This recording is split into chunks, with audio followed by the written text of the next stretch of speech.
Buenos días, les invito a que iniciemos en oración.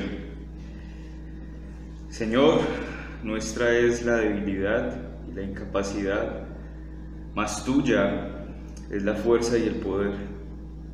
Tuya es la grandeza, mas de nosotros es la bajeza. Solo hoy te pedimos por tu buena voluntad para con los hombres que seas mostrando tu poder, salvando a los perdidos y cautivos del pecado, y seas afirmando y dando celo a tu iglesia por tu palabra, Señor, y por amor a tu nombre. Amén. Hace 8 días vimos la advertencia que Dios da a su iglesia si se rebelan en contra de su palabra. Esta advertencia consiste en que el Señor entrega a Satanás a muchos para que aprendan a no blasfemar su nombre, quitándole sabiduría, discernimiento y poder. Y esto lo vimos en nuestra carta que estamos estudiando de Primera de Timoteo, lo vimos en el versículo 20 con 2 ejemplos de Himeneo y Alejandro. Esta disciplina que el Señor permite lo hace es para que sus hijos se arrepientan y vuelvan a la verdad, regresen a la verdad. Pero ¿de cuál verdad no nos debemos alejar? Es la pregunta que nace. ¿Sobre qué verdad debemos edificar para crecer sanos y fuertes espiritualmente? Pues muchos de nosotros puede estar enfermo espiritualmente porque se está alejando de la verdad. Y Pablo hace una declaración profunda acerca de Dios y Jesucristo, recordando a la iglesia de Éfeso cuál es su fundamento, en donde deben edificar, crecer y mantenerse unidos. Esta declaración nos sirve a nosotros como iglesia y creyentes individuales para que seamos sanos y fuertes en la fe. Y esto lo veremos en 3 puntos. En 3 puntos veremos esta declaración. El primer punto es una declaración doctrinal bíblica. El segundo punto es nuestra declaración doctrinal bíblica. Y el tercer punto, conociendo al Dios que declara la Biblia. Aquí están los 3 puntos que desarrollaremos hoy. El primero, una declaración doctrinal bíblica. Segundo, nuestra declaración doctrinal bíblica. Y tercero, conociendo al Dios que declara la Biblia. Y en este tercer punto de conociendo al Dios que declara la Biblia, nos detendremos un buen tiempo, ya que en esta epístola declara, muestra, confiesa varios atributos de Dios que la iglesia no puede olvidar y que debe recordar para mantenerse en la verdad y no ser disciplinados. Y el primer atributo que veremos hoy será Dios nuestro Salvador poderoso. Y ese es el título de nuestra enseñanza, de nuestro sermón expositivo. Dios nuestro Salvador poderoso. Pero vayamos a nuestro primer punto, una declaración doctrinal bíblica. Y eso lo encontramos en 1 Timoteo 1 hasta el versículo 4. 1 Timoteo 1, versículo 1 al versículo 4. Pablo, apóstol de Jesucristo por mandato de Dios nuestro Salvador y del Señor Jesucristo nuestra esperanza. A Timoteo, verdadero hijo en la fe, gracia, misericordia y paz de Dios nuestro Padre y de Cristo Jesús nuestro Señor. Como te rogué que te quedases en Éfeso cuando fui a Macedonia, para que mandases a algunos que no enseñen diferente doctrina, ni presten atención a fábulas y genealogías interminables que acarrean disputas, más bien que edificación de Dios que es por fe. Así te encargo ahora. Pablo en estos versículos está haciendo una declaración doctrinal profunda acerca de Dios y de Cristo. Esta declaración es Dios nuestro Salvador y Jesucristo nuestra esperanza, Dios nuestro Padre y Jesucristo nuestro Señor. Es sobre esta verdad que la iglesia edifica, crece y se mantiene unida. Pablo hace tal confesión porque la iglesia de Éfeso y sus líderes se están desviando de la palabra, y a causa de su desviación, la iglesia está cayendo en contiendas, en iras, en desorden y falta de santidad. Pero Pablo no solo hace esta declaración para traer de vuelta a la iglesia de su desvío, sino que también lo hace para mostrar la razón por la cual la iglesia de Dios está unida. Esta unidad de la iglesia no depende, oiga bien, no depende del amor que se muestran entre hermanos, ni tampoco depende del servicio que se hagan entre ellos, de cómo se sirven, sino depende de lo que tienen en común. ¿Y qué es lo que tienen en común? Al mismo Dios y al mismo Cristo. Y como fruto de esa verdad que tenemos un mismo Dios, el mismo Cristo, entonces aparece el fruto del amor y el servicio los unos por los otros. Pablo mismo va a ser muy explicativo en esto, hablando sobre esta unidad que guarda la iglesia. Y él da el ejemplo en relación que tiene con Timoteo, en la relación que tiene con Timoteo. Fíjese cómo trata a Timoteo. Lo trata como hijo en la fe. ¿Y qué quiere decir esto de hijo en la fe? Bueno, eso quiere decir que comparten una misma verdad y una misma fe. El Espíritu Santo nos muestra que la verdadera unidad de una iglesia no nace, oiga bien, no nace en el amor que sienten unos por otros, ni tampoco nace en el servicio que se hagan. Déjeme preguntarle, ¿usted sirve y ama mejor a quien conoce y tienen en común muchas cosas? ¿O sirve y ama mejor a quien no conoce y poco tienen en común? Bueno, la respuesta es que servimos y amamos mejor a aquellos a quien conocemos y compartimos cosas en común. Y como fruto de ese conocimiento y esas cosas que compartimos en común, nace un mejor amor, nace un mejor servicio. Por eso es que muchas denominaciones en sus declaraciones son basadas en los sentimientos y en las emociones y no en la palabra de Dios. Aparecen eslogan en las iglesias o en estas denominaciones como, por ejemplo, liderazgo y servicio en amor. O usted también ha escuchado sus eslogan como un lugar amigable para crecer. O también has escuchado como ven como eres, serás amado y abrazado con el amor de Dios el Padre. Y hay una que es terrible: mentes abiertas, corazones abiertos y brazos abiertos. Estas declaraciones de estas denominaciones son emocionales y no bíblicas. Son emocionales y no bíblicas. Están basadas en sentimientos y sentimentalismos. Y por eso usted ve que hay tantas iras, contiendas, chismes, escándalos en estas denominaciones, en estos lugares. La razón es porque sus fundamentos son basados en intereses personales y agradables al público y cuestiones emocionales, y no están basados en la Biblia, en lo que la Biblia le declara y confiesa acerca de nuestro Dios.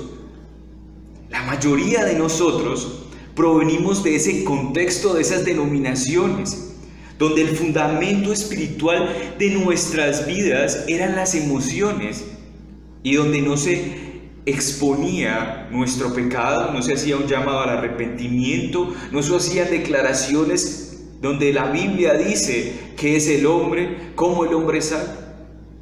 No éramos confrontados con la verdad de Dios y donde no teníamos, lamentablemente, fundamentos sólidos de las Escrituras.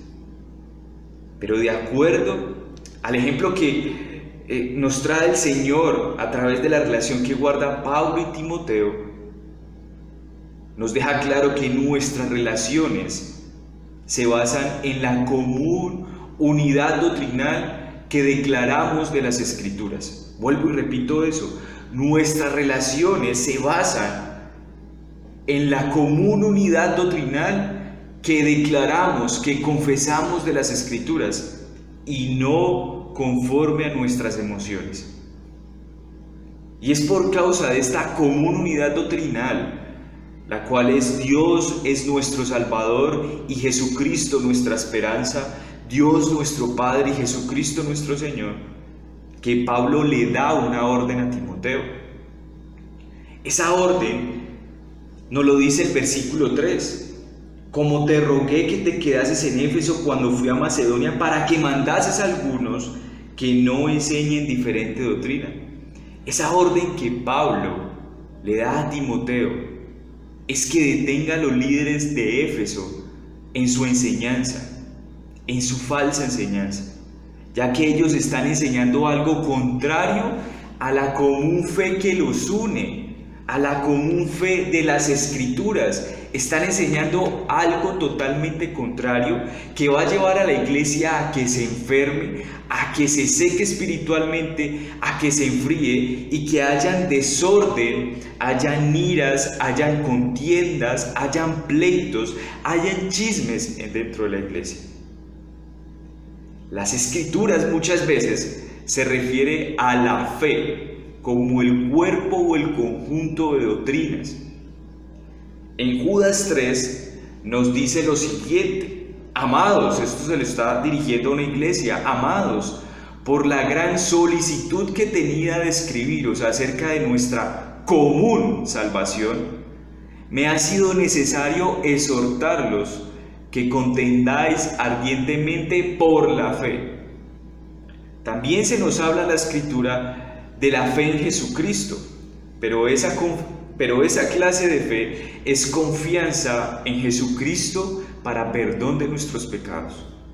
La manera en que podemos diferenciar cuando se nos está hablando de la fe y fe, cuando se nos está hablando de esa clase de fe que es el conjunto de cuerpo de doctrinas bíblicas y fe y confianza en Jesucristo, su diferencia está cuando aparece el artículo la, es decir, la fe.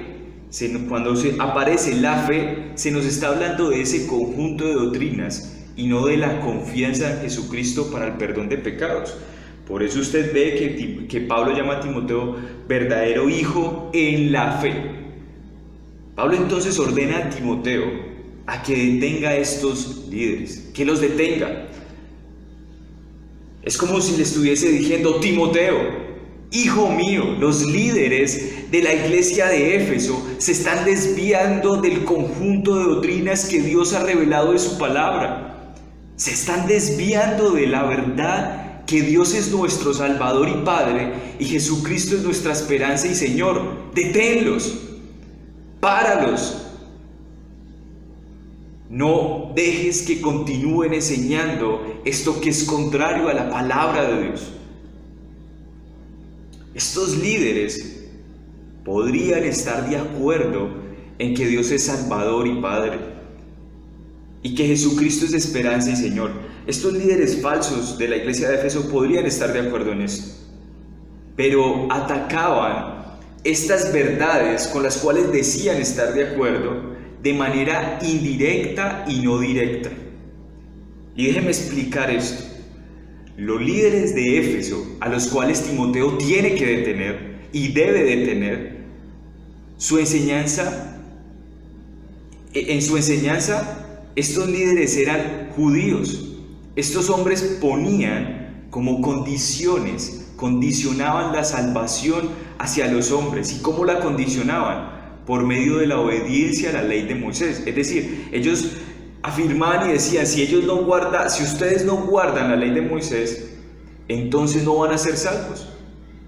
Pero no solo esto afirmaban estos líderes judíos, sino que también ponían como condiciones y afirmaban que los únicos que serían salvos eran los judíos. La razón de esto es porque a ellos les fue entregado la ley mosaica y el pacto abrahámico. Esto suponía para los gentiles, llegaban a la conclusión los gentiles cristianos, de que si querían ser salvos, debían entonces circuncidarse, debían guardar todas las ceremonias judías. En otras palabras, debían volverse judíos. Y es por esta razón que usted ve muchas veces en las epístolas que Pablo escribió, haciendo aclaraciones vitales de manera vehemente y celosa sobre la ley y los ritos judíos, lo cual Pablo expresa muchas veces que no son méritos, que ninguna de estas cosas son méritos para la salvación del hombre, que solo Dios salva tanto a judíos como a gentiles, y que esto lo hace por medio de la fe en Jesucristo. Pero por más que Pablo insistiera y muchas veces explicara con celo y vehemencia esta verdad a los falsos líderes, estos insistían, persistían en enseñar tales cosas. Estos hombres jamás niegan que Dios es el Salvador, pero de manera indirecta, con sus tradiciones y ritos, lo hacen. Esta es la manera indirecta de atacar la sana doctrina, de atacar el fundamento de nuestra fe, donde nosotros podemos crecer, edificar y vivir una vida de santidad. Y hoy el panorama no ha cambiado mucho. Por ejemplo, nosotros vemos a líderes, a falsos líderes que enseñan que la vida cristiana es una serie de reglas. Haz esto y no hagas aquello, llevando así al pueblo a creer que si transgreden las reglas perderán la salvación. Otros creen que Dios es el único que salva así, pero añaden sus tradiciones humanas, haciendo sentir a los creyentes que si no cumplen con tales tradiciones humanas que Dios no ha mandado en su palabra, entonces son rebeldes. Así que por esta razón es que Pablo le dice a Timoteo, le ordena que detenga a estos hombres.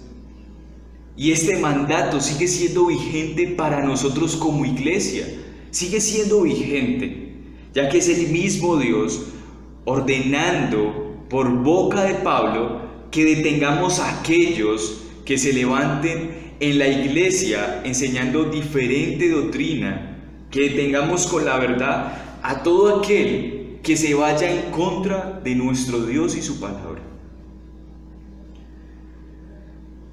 Y teniendo esto en mente, es la pregunta que nos urge hacer, pero ¿cómo vamos a pelear como iglesia? ¿Cómo vamos a luchar como iglesia para detener a estos hombres que pueden levantarse aquí en nuestra iglesia para arrastrarnos a la condenación y de nuevo a la esclavitud? ¿Cómo vamos a luchar si no tenemos un conocimiento claro de quién es el Dios de las Escrituras, de quién es nuestro Salvador? ¿Cómo podremos ser fuertes si buscamos unidad en los sentimientos, en el sentimentalismo e intereses personales y no en la Biblia? ¿Cómo vamos a ser fuertes si usted sigue buscando tener una común unidad con un hermano, pero meramente por sentimientos y emociones y no por lo que creen? ¿Cómo vamos a vencer? ¿Cómo vamos a vencer a los ataques del enemigo que vienen con otras voces que son contrarias a la Biblia si nuestra fe es muy débil y no tiene declaraciones profundas acerca de Dios y de Cristo? Por eso el pueblo que no conoce a Dios, el pueblo que no conoce al Dios de las Escrituras, será fácilmente sometido en su voluntad a través de adulaciones y halagos para rebelarse contra el Dios verdadero. Por eso usted encuentra en Daniel 11:32 que se nos dice que con lisonjas seducirán a los violadores del pacto, mas el pueblo que conoce a su Dios se esforzará y actuará. Solo el pueblo que conoce a su Dios se va a esforzar y va a actuar y no tendrá miedo y luchará y vencerá por el poder de Dios. Pablo conocía muy bien, el apóstol Pablo conocía muy bien quién era Dios y por eso actuó. Y no solo actuó, sino que movilizó a Timoteo a que detuviese a estos líderes falsos dentro de la iglesia de Éfeso que estaban yendo en contra de nuestra declaración doctrinal. Y aquí vamos a nuestro segundo punto, nuestra declaración doctrinal.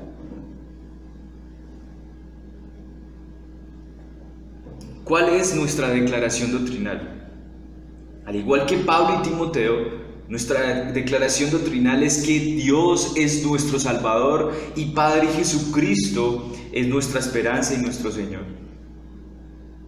Pero la palabra nuestro, que aparece allí, la palabra nuestro que Pablo utiliza para hablar de lo que une y tiene en común a Timoteo, connota conocimiento verdadero.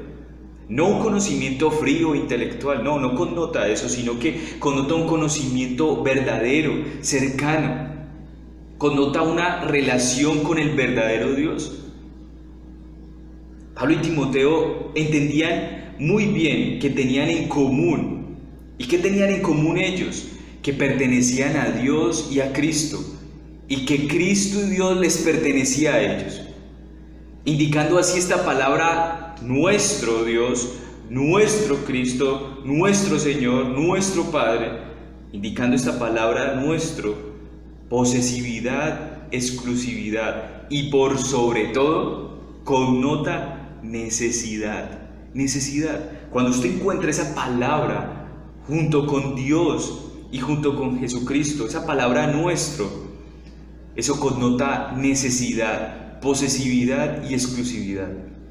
Por ejemplo, en la oración del Padre Nuestro, donde Cristo le dice a los creyentes que pidan así: danos hoy nuestro pan de cada día.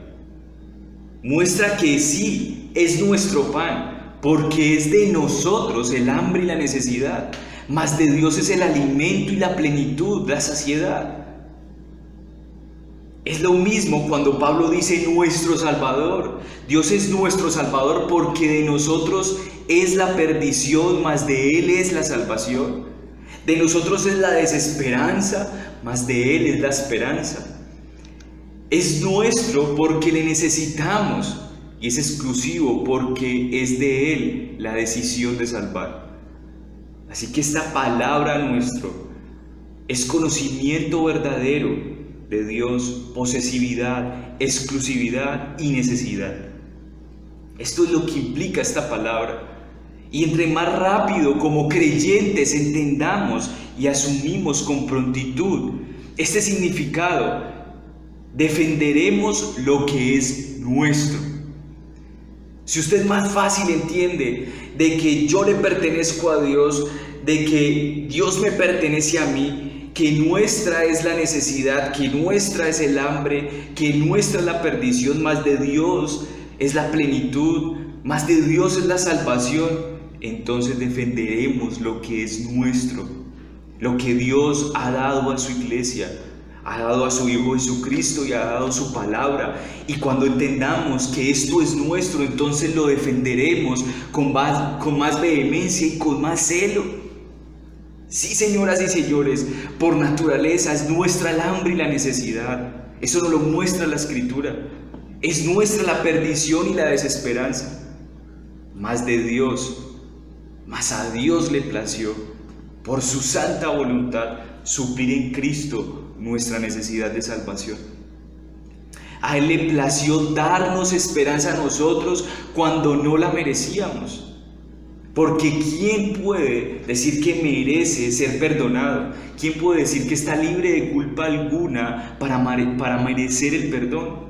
Si nunca hemos experimentado el dolor de nuestra pobreza y escasez espiritual, si nunca hemos experimentado ni visto nuestra incapacidad para salvarnos, si nunca hemos experimentado la desesperanza de nuestra condición de pecadores, desprovistos de cualquier mérito alguno, entonces, ¿cómo podemos llamar a Dios nuestro Salvador y a Jesucristo nuestra esperanza? Si nunca hemos visto la necesidad de ser salvados, si nunca hemos sentido la bajeza de nuestros propios pensamientos perversos e imaginación retorcida, ¿cómo podemos decir nuestro Dios? Solo defenderemos lo que es nuestro cuando sintamos que otros nos están arrebatando con sus mentiras y falsas doctrinas lo único que tenemos. Estos que mienten y engañan y dañan la imagen de Dios con sus vanas palabrerías, haciendo burla de Él, queriendo comprarlo con dinero o diciendo que con nuestra obediencia nos salvaremos, simplemente nos están robando lo que es nuestro. Muchos cristianos he visto que se ofenden, se molestan muchísimo cuando otros hermanos, de manera valerosa, juzgan en amor a otros y los exhortan a que salgan de sus herejías y engaños. Pero estos cristianos ofendidos no entienden nada del celo cristiano, porque no tienen al Dios de las Escrituras como su Dios. No tienen al Cristo de las Escrituras como su Mesías. Tienen a otros hombres como su Mesías. Ustedes los ven, tienen al gobierno y al presidente como su Mesías. Y ustedes los ven hasta muy celosos y lloran cuando ven que estos presidentes son entregados para juzgar, o a estos gobernadores para que sean juzgados. Ustedes los ven muy celosos a estos cristianos que se ofenden cuando otros hermanos juzgan a otros para que salgan de sus herejías, pero los ven como lloran y se ofenden cuando ven a su presidente y a su gobernador siendo atacado, o cuando su dinero es escaseado o es robado. Pero cuando se trata de Dios y de Cristo, estos cristianos ofendidos se esconden. Nunca salen a la defensa del Evangelio cuando están haciendo burla de la obra de Cristo en la cruz. La razón de esta falta de celo es por la verdad. La razón de esta falta de celo por la verdad es porque no tienen al Dios nuestro. Ellos simplemente dicen, bueno, no tiene gran importancia lo que dijo esta persona. Es mejor ver su buena intención. Pero me pregunto, ¿qué sucedería si a estos creyentes le trataran mal a su madre o a su esposa? Ellos responderían de la misma manera, dirían, no fue tan grave lo que dijo, es mejor ver su buena intención. ¿Acaso no sacaría todo su celo para defenderlas? Pero cuando se trata de Cristo, de su palabra, de aquel que dio su vida hasta la última gota de sangre, son los que se sientan a echar suerte sobre sus vestidos. Así que solo entenderemos el celo cristiano de Pablo cuando se rasgó las vestiduras, cuando los estaban llamando como dioses y lanzarse a la multitud.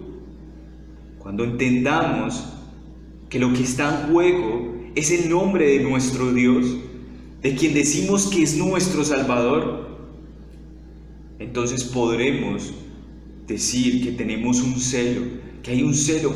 Cuando experimentemos eso, entonces podemos tener claridad y decir con claridad de que Él es nuestro Señor y nuestro Salvador. Pero si nosotros no hemos entendido quién es nuestro Salvador, si no hemos conocido quién es nuestro Salvador y quién es Jesucristo, entonces hoy quiero mostrárselo. Así que junto con Pablo confesamos que nuestra es la incapacidad para salvarnos y Dios es nuestro Salvador, no nosotros. Esta es nuestra confesión y nos apropiamos de nuestra incapacidad, nos apropiamos de nuestra debilidad, nos apropiamos de nuestra pobreza espiritual y solo podemos declarar: Dios, sé nuestro Salvador poderoso, muestra tu grandeza para ver nuestra bajeza. Solo cuando entendamos qué es lo que a nosotros nos pertenece, la incapacidad, la debilidad, el hambre, la necesidad, podemos entonces declarar y decir: Dios, sé nuestro poderoso Salvador, muestra tu grandeza para ver nuestra bajeza. Así que para esto necesitamos conocer al Dios que declaran las Escrituras, al Dios que Pablo confiesa y le dice a Timoteo: Dios nuestro Salvador y Jesucristo nuestra esperanza. Ve y detén a estos líderes que se están yendo en contra de Dios, de nuestro Salvador y de nuestro Señor Jesucristo. Y aquí llegamos a nuestro tercer punto: conociendo al Dios que declara las Escrituras, conociendo al Dios que declara la Biblia. Pablo nos enseña quién es el Dios de la Biblia. Por ejemplo, vaya conmigo a 1 Timoteo 1:17. 1 Timoteo 1:17 dice: por tanto, al Rey de los siglos, inmortal, invisible, al único y sabio Dios, sea honor y gloria por los siglos de los siglos. Amén. Este es nuestro Dios. Pero también en 1 Timoteo 2:4 se hace una declaración de quién es nuestro Dios, nuestro Salvador, y muestra cuál es la voluntad de nuestro Dios. Y la voluntad de nuestro Dios dice que Él quiere que todos los hombres sean salvos y vengan al conocimiento de la verdad. No simplemente dice que la voluntad de Dios es que sean salvos los hombres, sino que Él desea que vengan al conocimiento de la verdad. Por eso Pablo manda a Timoteo y le ordena a que detenga a estos hombres y al detenerlos volverlos a traer al conocimiento de la verdad. Pero también se nos dice acerca de nuestro Dios en 1 Timoteo 3:15 que Dios nuestro Salvador es el Dios viviente. Mire cómo lo dice: la iglesia que es del Dios viviente, la iglesia que le pertenece al Dios viviente. Pero quiero que tomemos nuestro primer pasaje que leímos acerca de quién es Dios, 1 Timoteo 1:17, y aquí es donde les digo que nos vamos a detener porque es necesario, antes de seguir con esta carta, ver cómo ella muestra quién es Dios. Y 1 Timoteo 1:17 dice: al Rey de los siglos, inmortal, invisible, el único y sabio Dios, sea honor y gloria por los siglos de los siglos. Amén. Esto no es solamente una adoración que hace Pablo, sino que es una declaración de quién es Dios. Está mostrando el carácter de Dios. ¿Y qué quiere decir la Biblia cuando nos muestra que Él es el Rey de los siglos? 1 Timoteo 6:15 nos da el significado de eso, de que Él es el Rey de los siglos. Nos aclara que el Rey de los siglos es soberano, Rey de reyes y Señor de señores. Esto es poder y soberanía. Cuando en la Escritura usted encuentre que se está hablando del Rey de los siglos, se está hablando es del poder y la soberanía de nuestro Dios Salvador. Así que aquí tenemos este punto: Dios es nuestro Salvador poderoso. Dios es nuestro Salvador poderoso. ¿Y por qué es importante que sepamos como iglesia que Dios es nuestro Salvador poderoso y soberano? ¿Por qué es importante? Porque su poder es lo único que puede vencer la esclavitud del pecado. Por eso, si usted ha visto su ruina, si usted ha visto su decadencia, si usted ha visto su miserableza, si usted se ha visto a sí mismo, entonces usted entenderá el poder de Dios nuestro Salvador. El Salmo 79:11 dice: llegue delante de ti el gemido de los presos, conforme a la grandeza de tu brazo, preserva a los sentenciados a muerte. Ningún hombre, por más poderoso que sea, ya sea por causa de sus riquezas, inteligencia o educación, jamás poseerá poder para ser librado del pecado. Jamás tendrá la capacidad para librarse del pecado.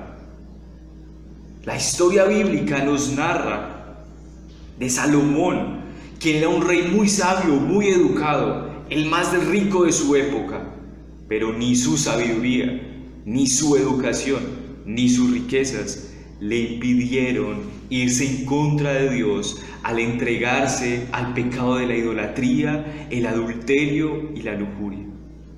Así que ni 1000 hombres fuertes podrán detener el pecado del hombre, ni por más leyes o reglas que se le impongan al hombre, esclavo del pecado, este siempre, oiga bien, buscará la manera de llevar a cabo su maldad.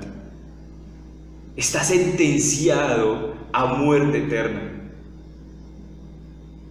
¿De qué le sirvió a Sansón su gran poder, su gran fuerza? ¿De qué le sirvió si no pudo evitar la lujuria y sus pasiones?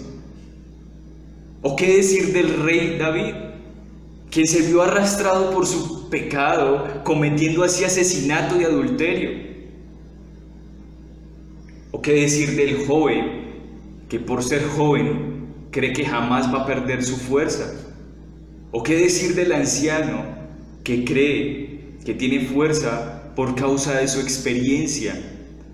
Pero todo esto es debilidad cuando se es esclavo del pecado. Hasta que reconozcamos que de nosotros, hasta que confesemos que de nosotros es la debilidad y de Dios el poder, entonces podremos ser libres del pecado.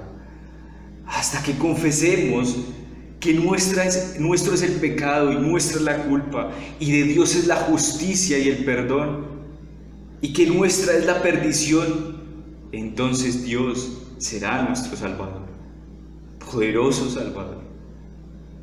Usted ve que el pueblo de Israel, indefenso, al salir de Egipto, no tenían armas con que luchar, ni siquiera para defenderse.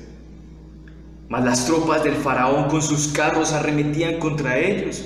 El pueblo de Israel se encontraba a filo de la muerte. Mas Dios manifestó su gran poder, abriendo el mar rojo para que su pueblo pasara. Mas el pueblo de Egipto fue su condena y perdición, pues fue sepultado bajo el mar. El poder de Dios salvó a su pueblo y el poder de Dios condenó al pueblo de Egipto.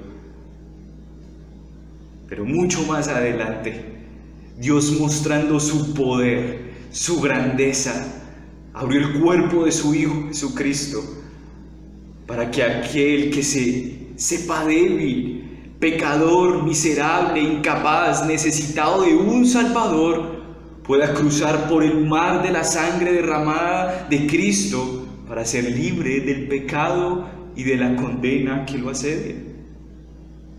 Este es nuestro Dios Salvador poderoso, que envió a su Hijo Jesucristo cuando éramos débiles. A su tiempo murió por nosotros los impíos, que aun siendo nosotros pecadores, mostró su brazo de poder, clavando a Cristo en la cruz por nosotros. Y nosotros declaramos que somos débiles, mas Dios es poderoso para salvarnos. No con armas, no con leyes, no con haz esto o deja de hacer esto, no.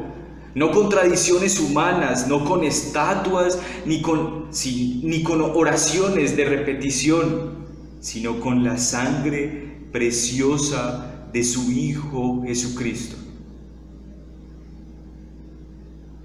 Dios, el poderoso, de su iglesia, el Dios viviente, Él ya reveló su instrumento de poder para derrotar el pecado, el mundo y Satanás, para derrotar la esclavitud del pecado. Él ya reveló su instrumento, iglesia.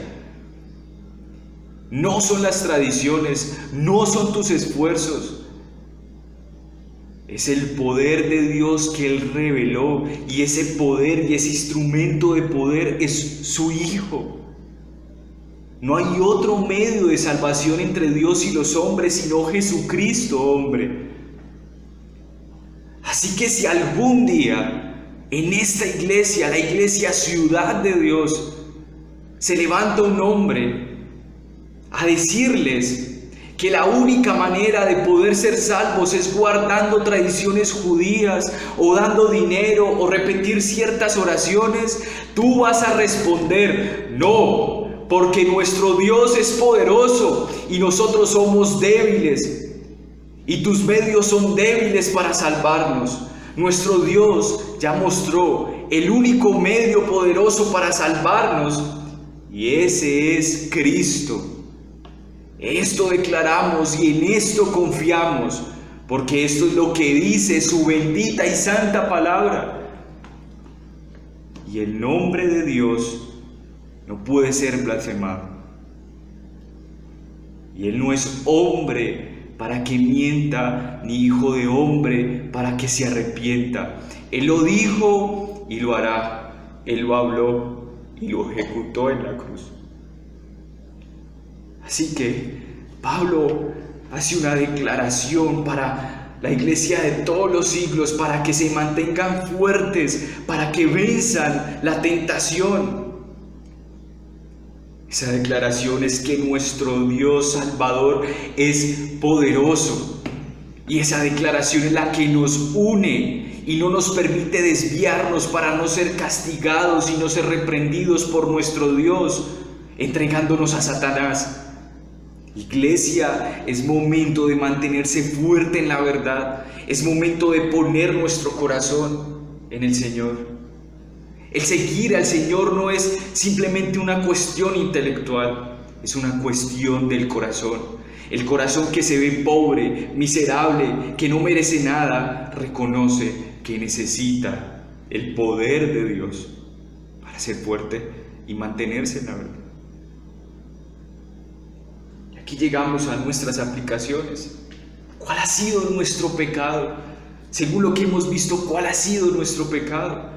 Nuestro pecado ha sido buscar unidad doctrinal en base a los sentimientos y a las emociones, y por eso tú estás enfermo, y por eso tú no puedes conocer a Dios y dudas del poder de Dios.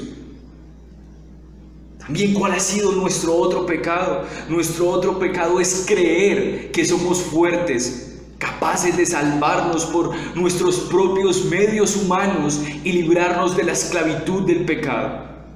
Por eso arrepintámonos y confiemos en el poder de Dios revelado en Cristo para nuestra salvación. Ese ha sido nuestro pecado. Pero ¿qué nos ha mostrado esto acerca de Dios? Que Dios es nuestro Salvador poderoso para librarnos de la esclavitud del pecado, para librarnos del pecado del mundo y de Satanás. ¿Y qué debemos hacer como iglesia? ¿Qué debemos hacer como iglesia? Bueno, como Pablo le mandó a Timoteo que deteniese a estos líderes que estaban atentando contra el nombre de Dios y su palabra, asimismo, como iglesia, como hijos de Dios, como creyentes, debemos detener a aquellos hombres que se levanten en contra de Dios diciendo que nos salvaremos por nuestros propios méritos y obras.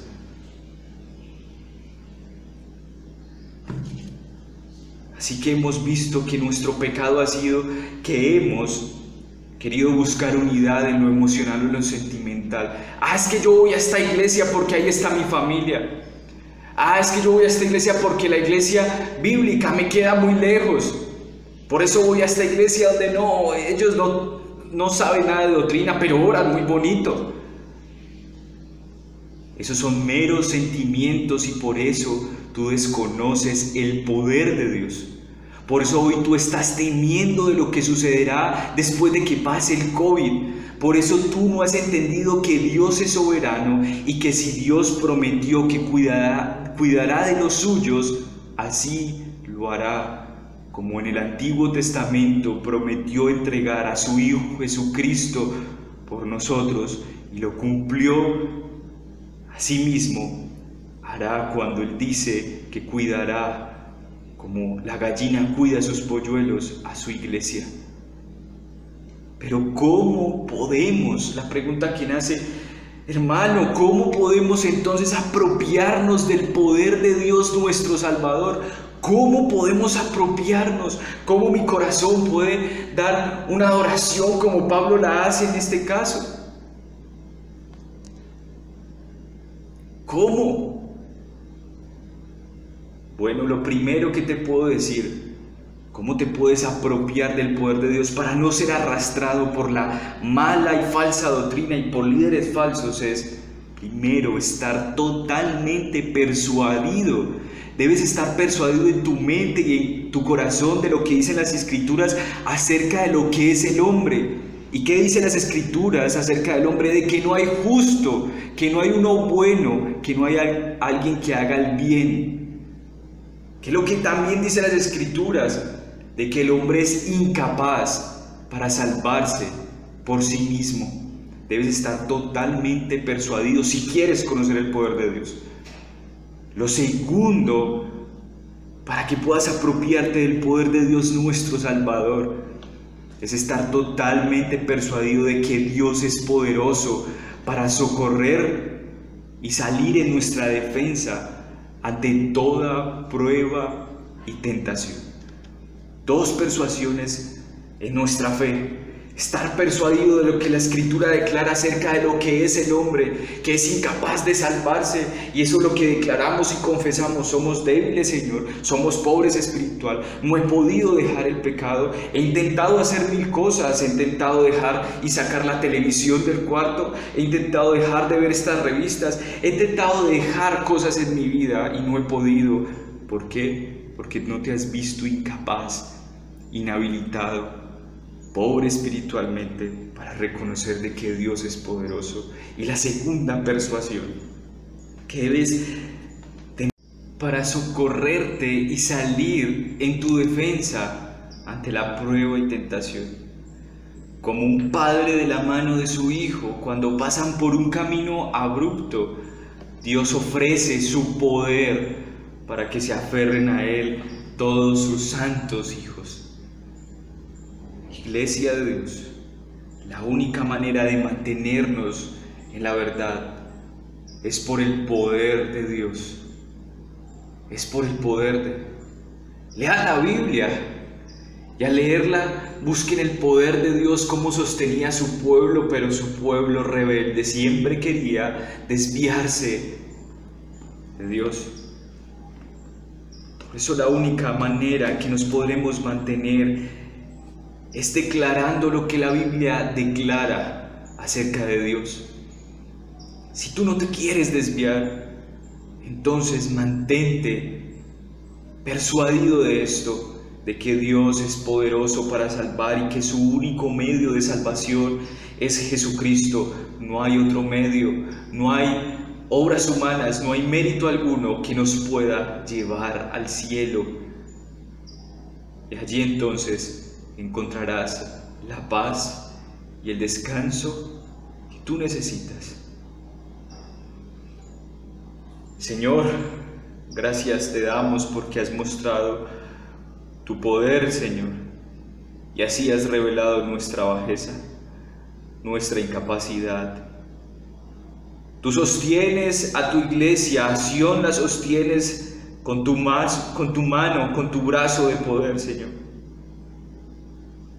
Y aun cuando hombres acampen contra mí, no temeré mal alguno, porque tú, oh Jehová, nos haces vivir confiado.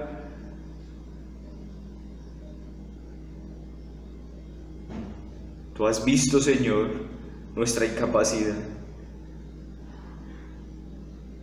y has venido en nuestro socorro. Pero muchos hoy no quieren ver este socorro que viene de Jehová, esta ayuda que viene de Jehová. Como la luz vino al mundo, así el mundo la despreció.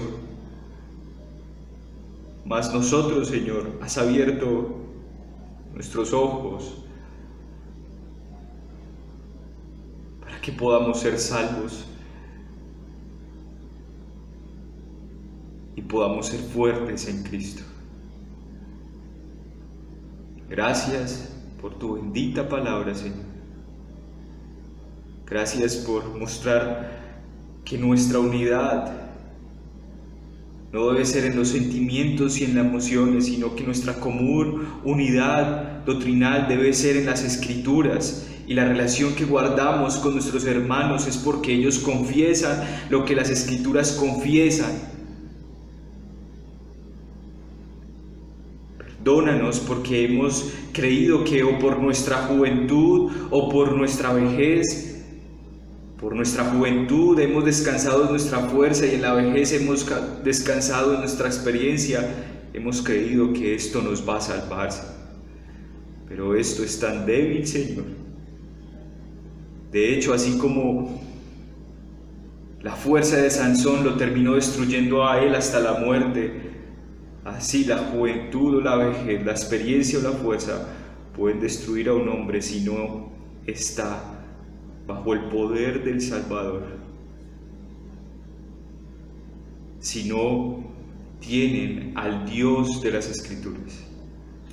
Yo te pido, Señor, que nos ayudes a dejar la confianza en este mundo, en todos los medios humanos, y podamos confiar plenamente en ti, para la gloria de tu nombre. Amén. Bien, les invito a que al finalizar canten himnos al Señor, a nuestro Dios Todopoderoso.